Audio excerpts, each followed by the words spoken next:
here we are. Thank you very much. First of all, congrats. And let's start with our Q&A, because we already have questions coming. And I would like to first call in Kyung, because she made 2 comments during your talk. Yan, are you still there? Otherwise I will, see, you are here. Can you please unmute yourself? Here you are, hi. Yes, you. And can you please share with us all the comments that you also wrote in the chat? Hi everybody, I'm Korean, and it's a Sunday morning, so I had a big party yesterday night, so it was a little bit difficult for me, but I really tried to come to join you because it's the first time for you, Korean artist. So I'm very happy to join you. I don't know if you hear me. Yes, yes, we can hear you well. Yeah, okay. It was very touching for my generation, and I checked his profile during the presentation, and everything was so beautiful, and it shows the development of the country. And there is another Korean artist who is very famous photographer. Ansegon, maybe he knows the artist. Ansegon, he made many pictures of Cheonggyecheon period of Seoul. And, you know, the iron is the power and the synergy of the development of the country. So I did not imagine that this kind of thing can be transformed like artistic act. So yeah, and there was another person who asked what city lost with the erase of the Cheonggyecheon area, and you know, when there was a Cheonggyecheon area, it was like there are many factories, and for the iron things, but also for the many clothes. There was a big area for the cloth, manufacturing of clothes. Nowadays, all the industry, textile industries moved to Vietnam or other Asian countries. But at the time, there are many young girls who came from the countryside, like China. They work in these small factories to make money and send the money to their family. So yeah, so I think it's there was a president who decided to erase this area and make a beautiful stream. So it's now more clean and beautiful.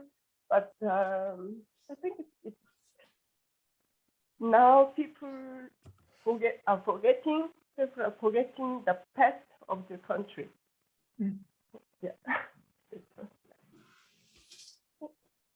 Okay, so which is something that Kelvin, you mentioned at the very beginning. So one of your goals was to document and to create an archive about that specific area, and I guess about a culture, or anyway an environment that in a way was disappearing. You said that, right? So that was one of your main goals during that work at the very beginning, at least. Yeah, it was actually the motivation for the artist group that I belonged to, and I slowly had some questions about that. So what's the reason to document this, or what is the angle that I want to document this for, and what is my own motivation actually to document? So yeah, what is your motivation? Yeah, so that became the question that I had. So I thought, what was more important than documenting was trying to capture or express that really complex emotional spectrum that's associated with describing this place, and how that's affecting my own point of view. So actually the documenting that reality was not so much about documenting, but it was more about this relationship that I had with that place. So this was like an ongoing question and answer discussion. So I mean, I don't know. I'm not so clear what was my motivation, but there was that at that time there was that emotion. I think I would describe it as anxiousness, or that anxiety about maybe it was being anxious about being in this rapid change, or just being in this city, being in this if we contextualize my life into this kind of bigger like a modern history or this collective history, there is this kind of anxiety that I think if we start like thinking about this more deeply, like where this feeling is coming from. So I think it became more of a like an existential or more philosophical question rather than like a singular answer. Thank you. And now I call Nika in.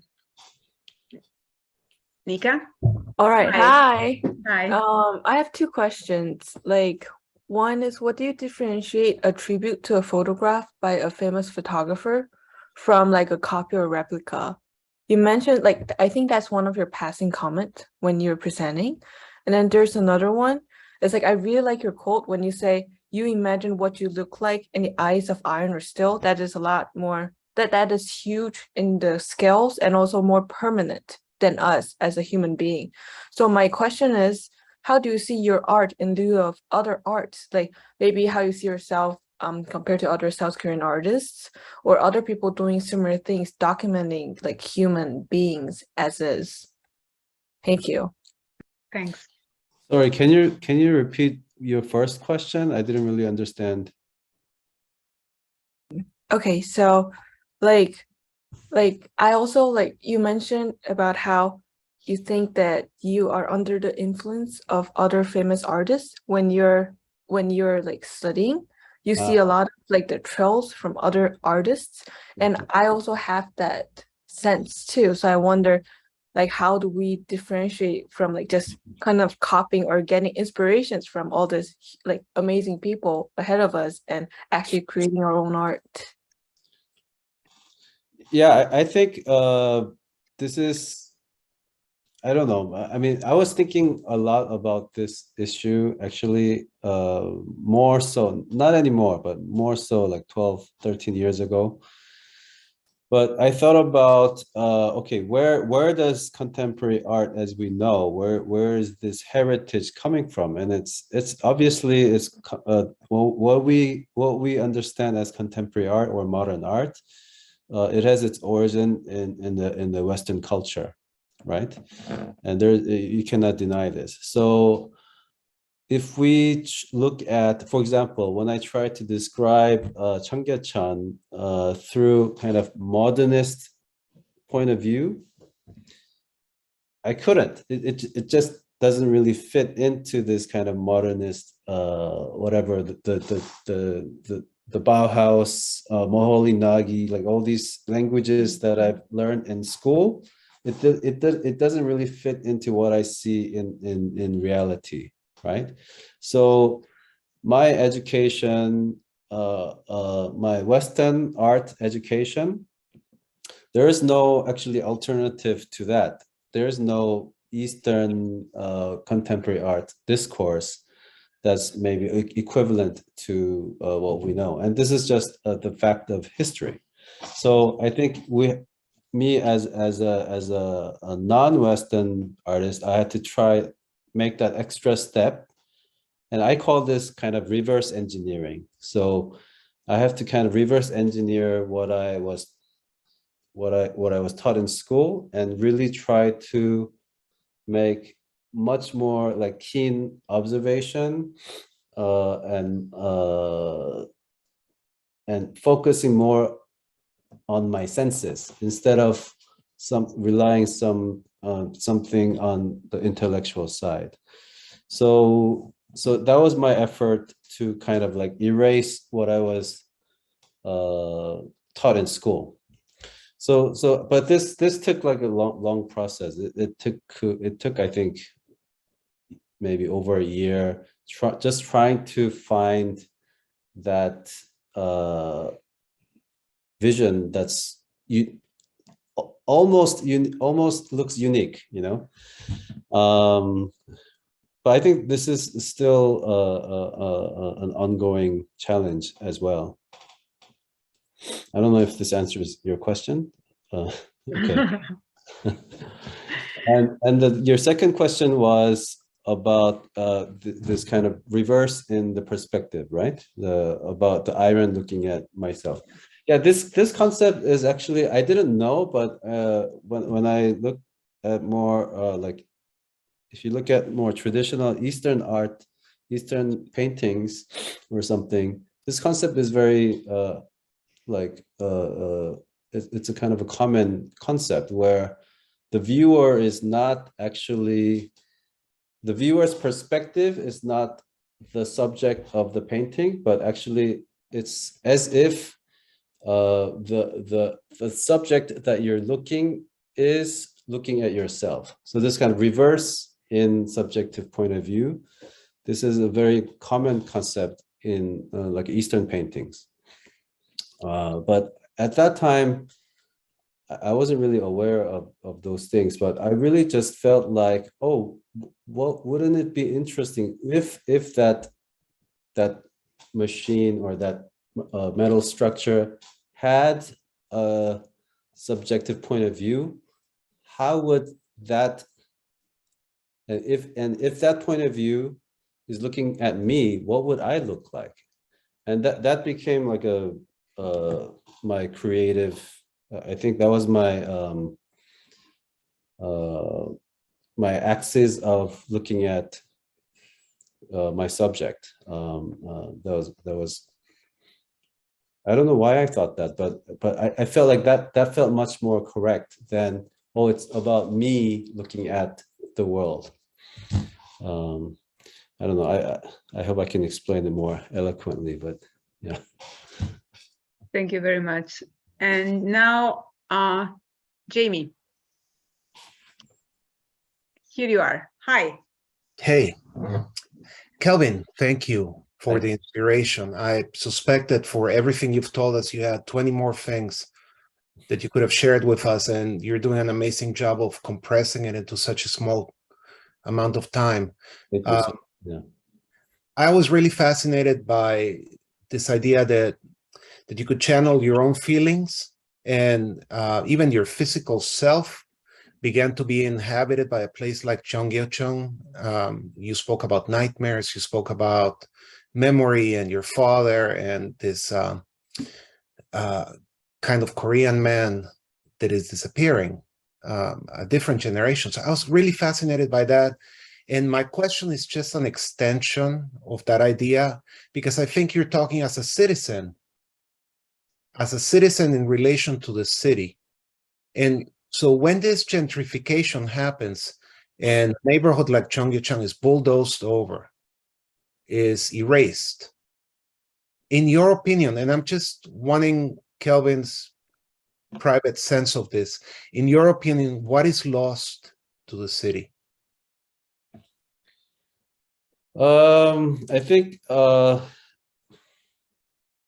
you know, like even the place, I'm living in the middle of Seoul right now, not far from that area, and I just came back from a month-long trip from Europe, and I came back and there's like a new house next to my house.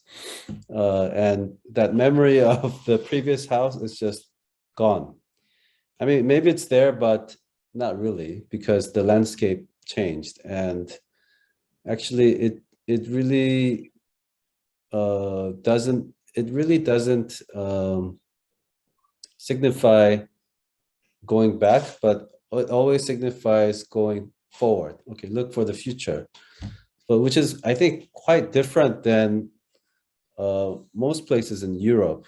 I felt like, because when I went to, for example, you guys were talking about Venice, that place didn't change for how long, you know? So it's all there intact. It looks very unreal to me. It looks very, it feels fake to me.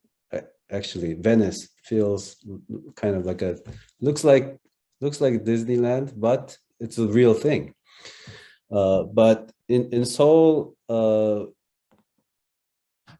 those places are just gone, and most of, I think that feeling, there is a sense of loss, yes, but also there's this new sense of like excitement. Okay, what's next as well? So this is kind of like a dual emotion that you feel, and I think most of us have that schizophrenic feeling within us, living in a city like Seoul. Yes, living in Asia, I would say. I mean, I have personally, my previous experience was in China, so I cannot talk about Asia, you know, in the whole, but in Shanghai, in Beijing before, it was quite the same.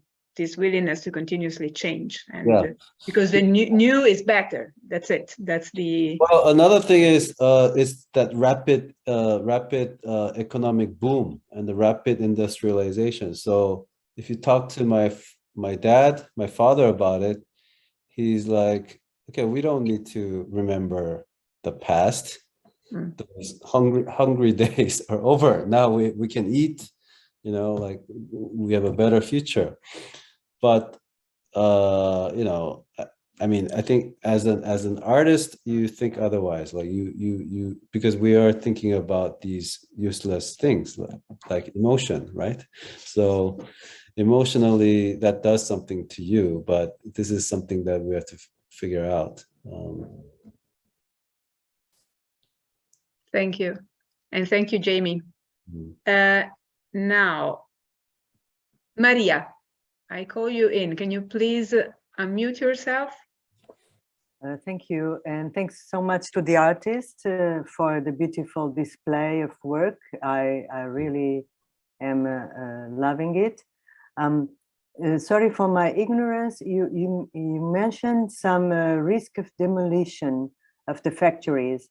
I would like to know if the factory were demolished and what happened. You know, what is the vision and what kind of impact your this exhibition or display of artwork had in that regard. You know, I would like to know. You spoke about the archives and so on, and I think, in my view, it's a very important point to keep some information about the past. So, can you comment on that, please? Yeah, so now most of that area is destroyed, and now there's apartment complexes that are up. I think half of that area is gone, and I think maybe a quarter of it, there's some small areas, they have these little factories, but most of them is gone. And I mean, so this was shot how long ago? 12, 13 years ago. So this is probably one of the few records of that neighborhood, or that the landscape, at least in this area. So I mean, I'm happy that I made it, but also, you know, I mean, Jaime mentioned about these emotion, and you know, I too have like a mixed feeling about it.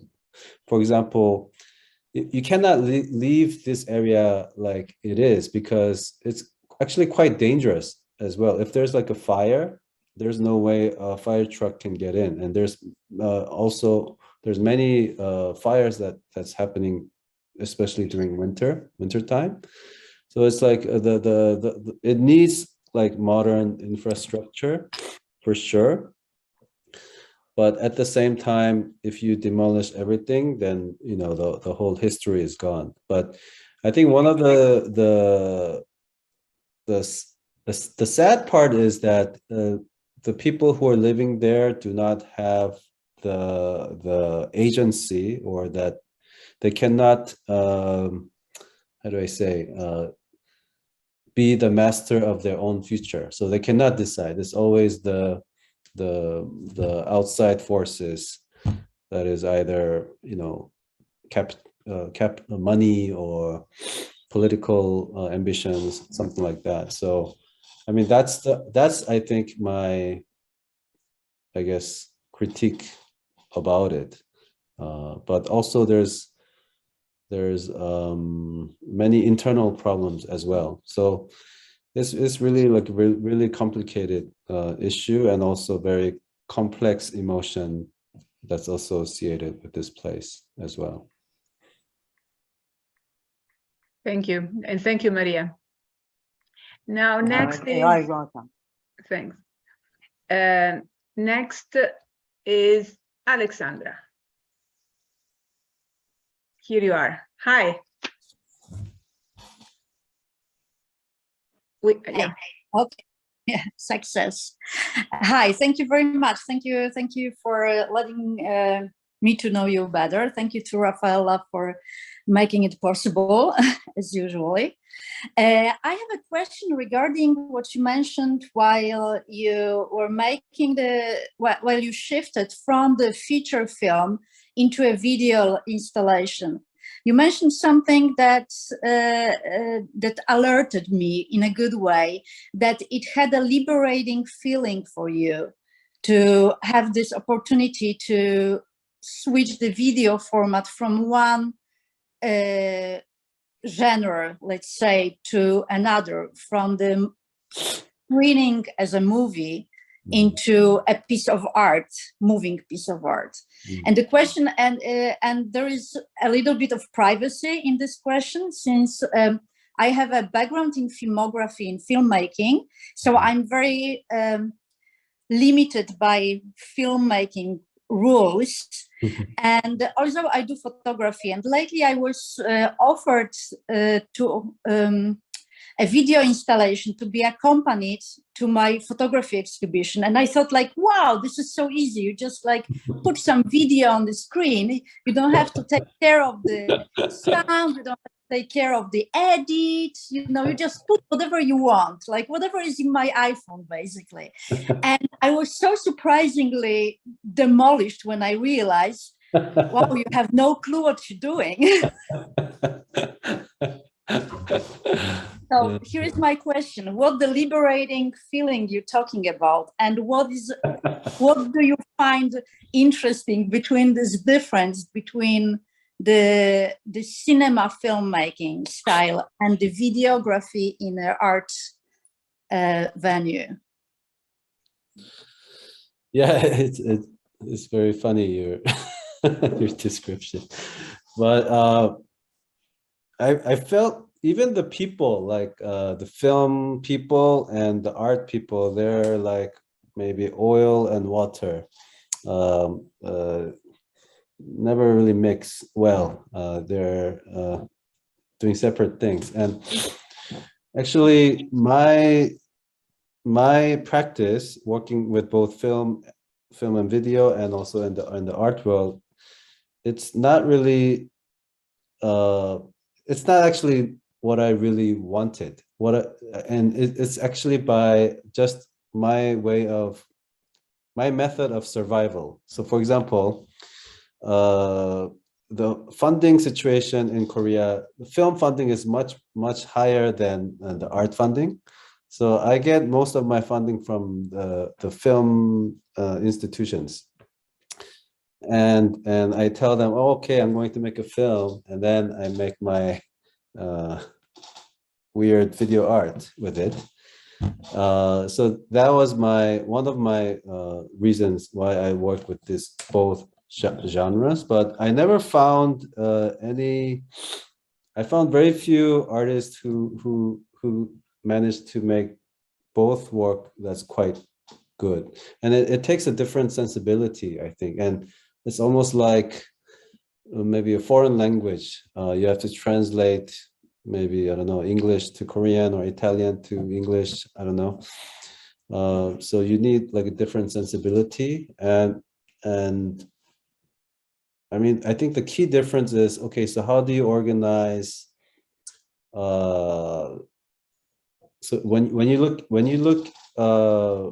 when I'm working on a feature length piece, I always think of it as how do I organize my sense of time? So how do I structure the beginning, middle, and the end, and how to order them?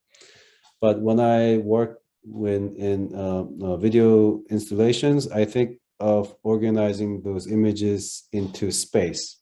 So how do I lay this image into in a space that's always in relation to my body as well. So, I mean, there's tons of details to talk about it, but overall, this is my way to navigate between the two realms. That's very clear. Thank Yeah. you. Thank you Thanks. very much. Thanks for your question. I don't know if this question really makes sense now, but I was now thinking about what Maria asked you. So she said, in a way, if your work had an impact or a direct effect on that specific topic or on that specific situation.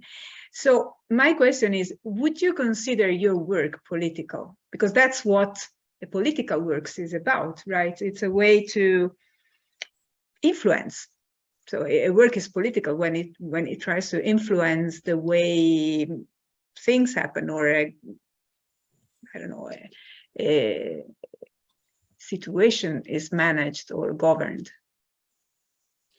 Well, I never actually intended my work to be political, but most people, I think most of the audience here may look at it as a political piece because it looks political. I'm utilizing a lot of archival footage and things like that, but I'm actually not putting out like any kind of political message or anything like that. And at least that's not my agenda. I'm just trying to make good art. But I mean, if the audience interpret it as a political, you know, I can't do anything about that. Okay, and meanwhile, Aurora. Sorry, can I speak in Korean? Oh, yes, but then I will ask Kelvin to translate if you don't. I'm sorry. I was not, I can't translate. Okay. Yeah, I'll translate, yeah. Thank you. Sorry for asking you. So, yeah, Aurora, you can. 작가님, 네, 이제 혹시 그 촬영 참가할 때 그 우연성이 있습니까? 그리고 우연성에서 어떤 가능성과 사상이 찾을 그거에 따라서 그 참가할 수 있습니까? 죄송한데 다시 한번 말씀해 주실래요? 죄송합니다. 그 혹시 그 참가할 때 그 우연성이 있습니까? 그리고 네, 위험성. 우연성. 그 우연성에서 어떤 가능성과 사상이 찾을 그거에 따라서 그 참가할 수 있습니까? 우연성이요? 위험성이요? 우연성. Danger? 네. 아, 위험성.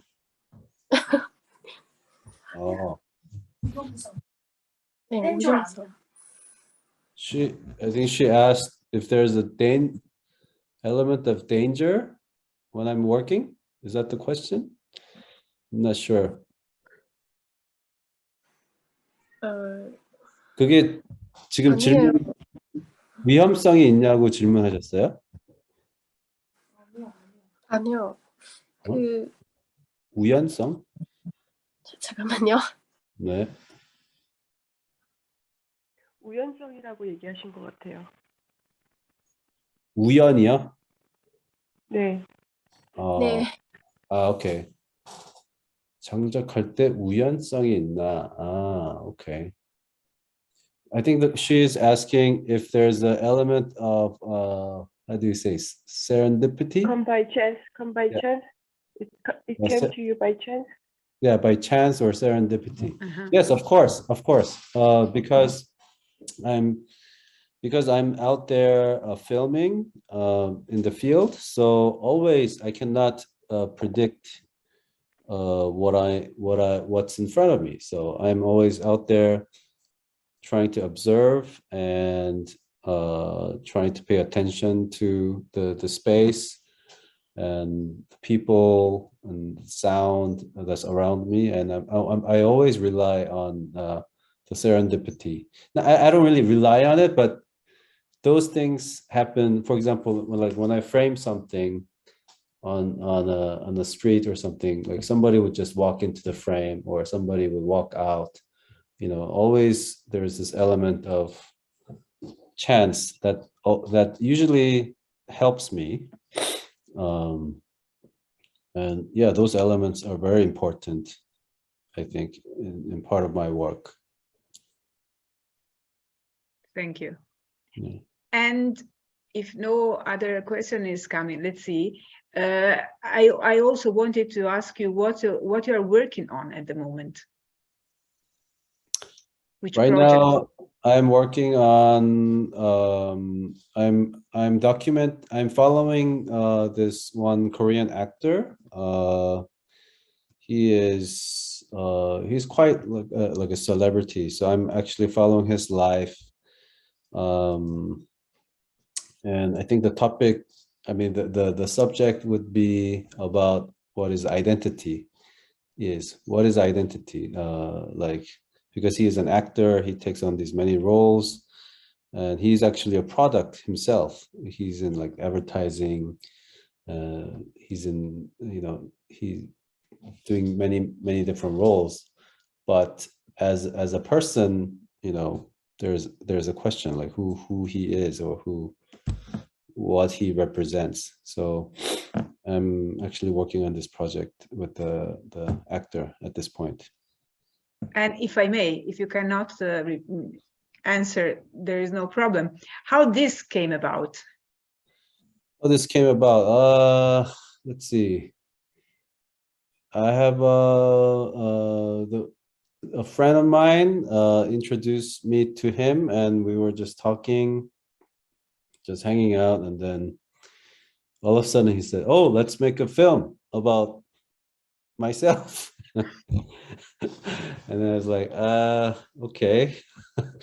But this went on for like a year, and it was just like again, this was by chance, serendipity. We were just talking about it, and we were talking about many different things, and yeah, it just came about by chance. Nice. Probably because there was some kind of connection between the two of you also, I guess. I don't know. Maybe. Yeah. So we look forward to see the result of this. Who is the actor? Who's the actor? Can you tell? Who's the actor? Actually, maybe I should not say. Okay, that's fine. That's fine. I will keep you posted about that. Or you will all follow him and discover that soon. Okay, thank you. If no other question is coming, I think we can say class dismissed as usual. Thank you very much. Thank you, Kelvin, for being with us. Good morning for those of you who had breakfast with us and are connecting from Europe. We have some early bird connecting from London. To us here in Seoul, I would say good evening. And good night. I think we have one connecting from New Zealand. Anyway, it was fun. Thanks a lot, Kelvin. And see you next month. Thank you. Thank you. See you. Bye. Bye. Bye-bye.